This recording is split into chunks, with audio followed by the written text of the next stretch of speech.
আজকে আমি তোমাদের সাথে শেয়ার করব একেবারে ঘরোয়া পদ্ধতিতে তৈরি করা খাসির মাংসের রেসিপি। আমরা যেভাবে খাই সেটাই তোমাদেরকে দেখাবো। প্রথমে মাংসটাকে ধুয়ে নিয়েছি, এবার আদা, পেঁয়াজ, কাঁচা লঙ্কা, টমেটোর মিহি পেস্ট করে নিয়েছি।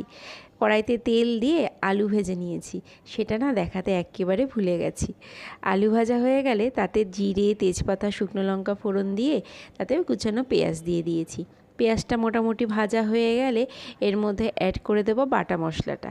বাটা মশলা দিয়ে আবার খানিকক্ষণ নাড়িয়ে চাড়িয়ে এর মধ্যে দেব গুঁড়ো মশলাগুলো, ধনে জিরের গুঁড়ো, হলুদ গুঁড়ো, লঙ্কার গুঁড়ো আর স্বাদ অনুযায়ী লবণ দিয়ে বেশ অনেকক্ষণ কষাতে হবে, প্রায় 10 মিনিট মতন।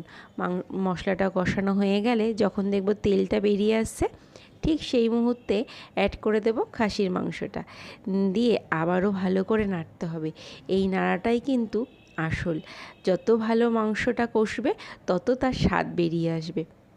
আমি তো প্রায় 30 মিনিটেরও বেশি মাংসটাকে কষেছি, জানো না, গ্যাসটাকে একটু মিডিয়াম ফ্লেমে রেখে। স্বাদটাও কিন্তু বেশ হয়। আর মাংসটা যখন দেখবে কষতে কষতে তেলটা বেরিয়ে আসছে, তখনই ভাববে মাংস কষা হয়ে গেছে।